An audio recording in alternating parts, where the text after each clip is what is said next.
Hello adventurers, and welcome to the latest installment in my Legend of Kelamentura series. In this installment, I will be talking about one of the three major political powers that make up the globe, the planet of Kelamentura. The three major powers, if I haven't already gone over this, are the Salazan dynasty to the east. If you're looking at a map, east and the far east of it will be the Salazan dynasty. The central and largest landmass and arguably most powerful power is the Council of Mentura, and to the far west is the Republic of Ambarino. Today I'm going to do a brief overview of the Council of Mentura, pulling my notes up for reference. But yeah, so let's talk a bit about the Council of Mentura, and also the dominions of Mentura. I call them the dominions of Mentura. The council is the ruling body, and Mentura is the name of the continent. The Council of Mentura does not rule over the entirety of Mentura. Mentura extends all the way to what would be considered the North Pole, the northernmost reaches of the planet, all the way down to, I would say, about southern Africa. If you're to give a context, imagine a continent that stretched from the North Pole to Africa. The planet's not that big, but that's the idea, the scale. So it's not quite the whole way it's not North Pole to South Pole. It doesn't block off the entirety of it. There is passage around the oceans to the south. But the landmass itself is in my head, I picture it to be a large, roughly diamond shape. So it starts all the way out, so it goes all the way to the North Pole, comes down, and sort of goes down like that. Roughly. It's geography, it's rock, and it's fantasy. But in my head, I picture it as a mostly diamond shaped. A few deviations for topography and coastal erosion, and the odd divine battle, but sure, mostly diamond shaped. Mentura stretches all the way from, I haven't named them. Have I named the mountains? Yes, the Icepick Mountains, I called them. It's a mountain range to the very far north, which is the northern border. The Icepick Mountains. I'm not entirely sure where that would be. Well, let's try. Okay, this is in the video. Let's define this right now. I'd say that's somewhere, geographically speaking, I'd say it's somewhere roughly Iceland, between Greenland and Iceland, if you're to talk about latitude, maybe northern Canada. Somewhere where it is cold enough to be, there's enough to be snow and ice on the ground all the time, but not quite freezing. You go further north, you're getting into the Arctic Circle. That's on the edge of the Arctic Circle. That's where the Icepick Mountains would be. Beyond that, the landmass, while still Mentura, is known as the Great Wastes, because there's nothing there, nothing of any real value. Or if there's pockets. There could be some mines. There could be some, who knows? I could decide that there's some very expensive. There's some untapped mines, or God knows what else up there. Hell, that's where I could decide I want to have my Aor, my ruins of Aor. Who knows? But the northern border is the Icepick Mountains, and there's only one real passage through these mountains. There are several other paths you can make on foot if you're a skilled climber and are able to navigate. Otherwise, you're going to get hopelessly lost. But the main passage comes through a military installation known as Fort Titan. That's a fairly new name. It wasn't called Fort Titan before that. I don't even know what I would call it before that. But in current history, it's called Fort Titan, because this was the scene where a Titan came from the north, came from the Great Wastes towards Mentura. It was a natural disaster. Some point in the last 20 years before our story begins, after the war between the Salazan dynasty and the Council of Mentura, but before current day, there was a Titan attack, which was the last time that there was any real, well, there's peace at the moment, but it was the last time there was any real military action from any of the global powers. Was this Titan? Was the case of, oh, okay, let's call the soldiers back out of retirement. Let's bring the armies back for this. Then we go back to sleep. But Mentura, the Council of Mentura, the council is set up. It's locked already. Hang on. The council is was set up to mimic the pantheon, because if you remember from a previous video I talked about, we have the major religion on Mentura is the worship of a pantheon known as the Pure Ones. They're a pantheon of gods, covering most aspects of life, sort of war, death, justice, quite themes, that sort of thing. Imagine, if you will, the Greek gods, the Roman gods, or the gods, current gods in D&D 5th edition. You have Cord, Serenray, the Raven Queen, gods of death, war, that kind of thing. To the Pantheon cover, or I hope they cover. The council was set up in a way to kind of mimic that, because the Pantheon, there's no one leader of the Pantheon. The Pantheon is not, there is no Zeus, if you will. The Pantheon rules together. And the council was set up like this as well. Obviously, there are a family, and the council is made up of ruling families, who would be the ruling or noble class. The noble class extends outside of the council, but the council are nobles. It's almost a prerequisite. You have to be noble to get into the council. At least that's the modern way. Currently, I've only said there are 11 families. I don't have all the names, so don't ask me. But there are one family, the oldest family, is the Primus family. They are the eldest family in the council, and they were believed as well from historical records that they were the founders of Mentura. They were believed to be the settlers, the first people who set foot on Mentura, or the first people who successfully colonized and established colonies and started to rule. So they were the first family, and they're still in power today. Again, the council, they're not dictators, but they are definitively seen as the rulers. If there was to be a ruler, it would be them. But the Primus family upholds the council. They hold it together. They are the central family, and they've ruled for over 1,000 years, if not longer, in fact. They've been the head of the council, if you will, for over 1,000 years at this point.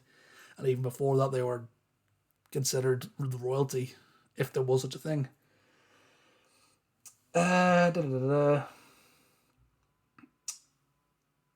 Yes. And then we have a recent addition to the council. The council tries to make decisions together, like a senate, if you will. They try to have an odd number of families. So if a matter comes up for debate, the families will vote. So, again, the Primus family being the oldest get the decider. That's how it works in my head. They try to keep it as an odd number, so the Primus family can always have the decider. Not always the case, but the votes always, they'll start from the junior all the way to the senior. That's how they'll go. The first vote will go. And if there's deadlock, they repeat that. If there's a third, and if there's a deadlock again, the vote goes from senior to junior. So the Primus family will say, no, this is the way we want. It's kind of like, I don't know how well that's going to work, but in my head, that's how the voting system works among the council. Again, set up in the mirror image of the Pantheon. There is a new addition to the council, the structure of the council, because, as I mentioned, 25-ish years before our story is being told, there was a significant war. There's a massive war between the Council of Mentura and the Salazan dynasty. I don't think I've covered that war, but I will in another video. Hello, Discord. Yep, that's my bard. Send a message. Yes. Train of thought's back on tracks. So the war, when war kicked off, the council were kind of ambiguous. They didn't want to go to war. This sense war was kind of, I'll cover this in another video, but basically when the war kicked off, the council were very slow to declare war or to go into a war footing. They reacted too slowly, and as such, by the time they decided, they declared war, but didn't actually make any moves to act as if they were at a war footing. But as a result of that, by the time they'd got their act together and actually started moving to a war footing, the armies of the Salazar dynasty were blockading the major ports. Primarily the ports of Vesta and Kivik. As I look at my map that I've got hand drawn down here, the southernmost and the easternmost ports were blockaded by the Salazar navy. So by the time that actually happened, the council went, oh shit, we should actually probably do something about this. So war started. And after the war was finished and everybody had peace and declared, the council decided they needed to fix this. Well, we can't be paralyzed like that again. We can't be stuck within a decision. We need to have something in place that allows us to just make a decision in times like this, in times of war or great strife. And this is where the office of the directorate comes in, which is an office held by a single individual or a single family. Single individual. An individual holds the office of the directorate and has complete control over all the assets of the council. Everything. They have ultimate say, ultimate decision in everything. Tell me if you can think of the historical parallel for that. It's not exactly difficult, don't strain yourself too much. But yeah, the office of the directorate, formed after the war. And only one director has ever sat in that seat. And it was during the Titan attack. And the Titan attack was, that was very much this is a war footing. We need someone who knows what they're doing. Enter Vemak Bloodfist, who was the commander of the Menturian legions. Vemak Bloodfist. Colossal Goliath.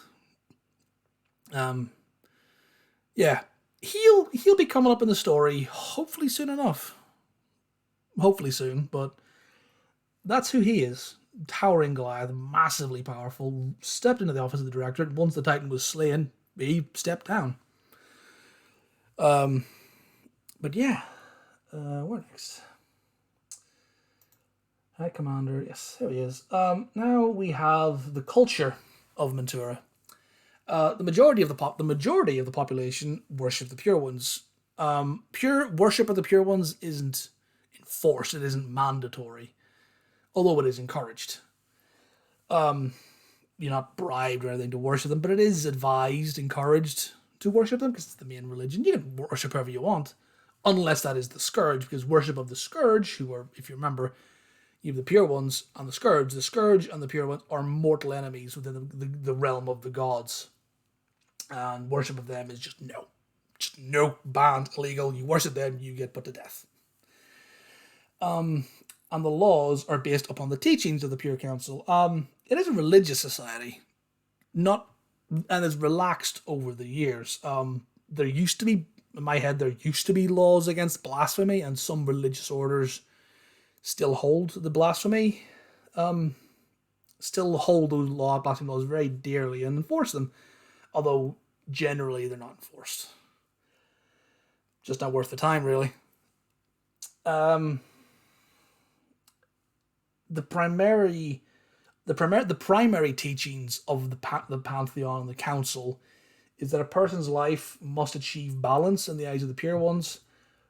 They must lead a good life, effectively. But a balanced life, doesn't mean that if you raise 10,000 gold for charity, you can go and murder someone and they cancel each other out. That's not quite how that works, but you get the idea. If at the time of your death, your actions, if on your deathbed you are at peace with your actions, you look at your life and you think about, yes, I've done this, I've done that, but I've done this and that. If you can balance the scales in your own head, then you're a good person. That's kind of the teachings of it all. Let me go on to the military. The military in Mentura is a very powerful infantry based. They do have a navy, but they're legions. Again, what historical parallel could you draw from this? Or where did I get the inspiration for these names? Legions, Office of the Directorate. Very powerful infantry force. The most powerful infantry force on the planet. Very heavily armored. Heavy infantry, if you will. All uniformly armed with spear and shields, and their backup weapons, they have the long spear that they carry in the battle, and their backup weapons are bludgeoning weapons, so they have mauls, war hammers, that type of thing. Breastplates and chainmails. They do have more specialized units that use longer reach weapons, sort of pikes, halberds, poleaxes, that kind of a thing. So the heavy infantry, their job would be to sort of engage the enemy's infantry and in straight duke it out.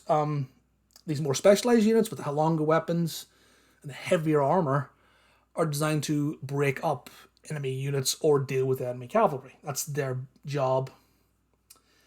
That's their job on the battlefield. And mixed in with this, you have ranged units as well, who do use longbows, crossbows, ranged weapons. Firearms are also a thing in Mentura, invented by the Salazan dynasty, who were the technologically advanced. We're not talking Star Trek transporters here, but they are, they're firearms. They have some technology. They have steam power technology, because in the Salazan dynasty, they don't worship the pure ones, and there's not magic. So to get anything done, they need technology and learning. Whereas Mentura has the religion, has magic, so they use magic a lot more. They rely on it, if you will. Whereas the Salazan dynasty do not. So therefore, to compete, they have to be more technologically advanced. And that's the balance. That's where I have my balance drawn. But I will get onto the Salazan dynasty in a separate video. And like I said, we have firearms. The Salazan dynasty have the monopoly in firearms, and they have the most advanced. But as part of the peace agreement, the Menturian legions now have firearms. They are single-shot breech loaders, single-shot muzzle loaders. It's a mixture. But that's what they have, and that's who is used in battle. They're fairly new, fairly unexperienced, but they're very effective. And then we also have cavalry units. And then we also have artillery. Now, the artillery units, again, this is drawing inspiration from the Roman artillery. Ballista, that sort of thing.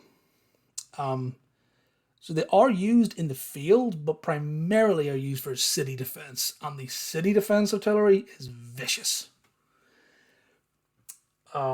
Very powerful, very deadly ballista that are either mechanical or the ones that have been there for so long. The key ones are magical in nature. And if you've ever looked at magical artillery in D&D, you know how powerful that shit can be. So imagine a city that has been built over hundreds of years to be as defensible as possible, and then you go ahead and stick some... You go ahead and make a magical ballista to defend it. You give a council of mages a significant chunk of gold and tell them, go make us some magical ballista. And then just keep improving on it year after year after year after year. You can imagine how powerful these things are. So they're primarily used for city defense, but they are some smaller units used in the field. And now, like I said, the geography of Mentura. I didn't go over that, but I will do it now. This is a bit of a long video, so you don't have to sit through this one. If you're still here, thanks for sitting. Thanks for sitting through all this, listen to my ramblings. As I said, to the very far north, we have Fort Titan in the Icepick Mountains. To the far south, the very southern tip, we have Vesta, which is the largest, by far, the largest city in the council. It's the major trade hub from Salazan dynasty, which is sort of more southern-eastern orientation, so it's quite far southern. So if Mentura is here, and Mentura is here in the map, Salazan dynasty would be down here, and the Republic of Ambrino is kind of here-ish, in the middle. So Vesta is the shortest distance between these two ports. There is Port Mur, which is the westernmost port. But that's primarily an export from the council to... Port Mur is primarily for exports from the council to the Republic of Ambrino. Vesta, because it's far enough south to be equidistant, effectively, between all three world powers, it naturally became a major trade hub. And it's a massive city. Massive. In my head, it'd be somewhere between Imon and Rexentrum for the Critical Role fans. In my head, that's where it is, roughly. Kind of similar size between those two, but a lot more tropical.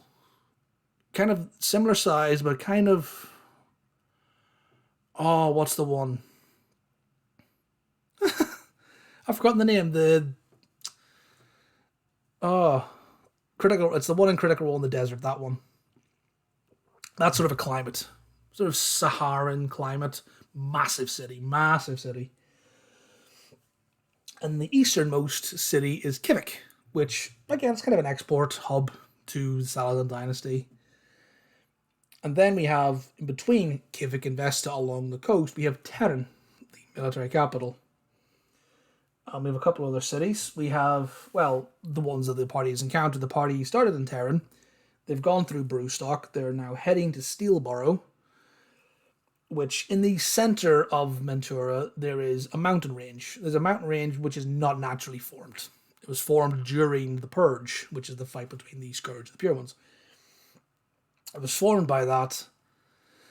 So that's where Steelborough is. It's a mine built into the mountains. And then the capital city, the capital and also the religious hub for Mentura is Mentura, funnily enough. It's the country's named for. The continent is named for. And is also the seat of the council. It is also the site of the appearance where the Pantheon, the Pure Ones, appeared to the people of Mentura thousands of years previous. The Purge, before the Purge even. It's where the gods first made themselves known. The Pure Ones, at least. And then, off to the east of Mentura, there is another settlement called Golden Fields. The party have business there as well. It's a large farming community. Arguably, it's the largest farming community on Mentura. It's massive. Golden Fields. And then, sort of south, sort of in the middle, the southern middle of it all, sort of in a nice little triangle between Portmore, Terran, and Vesta. So you have Portmore, Terran, and Vesta. So right in the middle of it all, there's a town called Ektorp, which is a logging town right in the middle of the city, right in the middle of it all. Again, because it's a mining town, it's a very heavily forested area. That's all the cities and towns I have at the moment. If the party travels further, they want to explore more. Or someone decides that, oh, I was born in this town, I'll put it on the map. Whereabouts was it? Was it north, south, east, west? Where was it? But yeah, that's everything I can think of for Mentura at the moment. I'll do another video about the war, and then I'll do another video on the Salazar dynasty, and then I'll do another video on the Republic of Ambarino. But I'll do those once I actually have stuff written for them. If you're a DM watching this and you do world building, you know what the hell I'm on about. It's like, oh, I have this thing done. What about the other places? Yada, yada, yada. Nope, no. We'll skip over that. Yeah. Hopefully you find that interesting. Hopefully if my party watches this, then there you go. Now you know more about the world. So when I bring things up, you're aware of them. If your character should be. Apart from you, Lorilla, you know none of this. You're a hermit. You know nothing, Lorilla. All right, everybody. Until next time. See ya.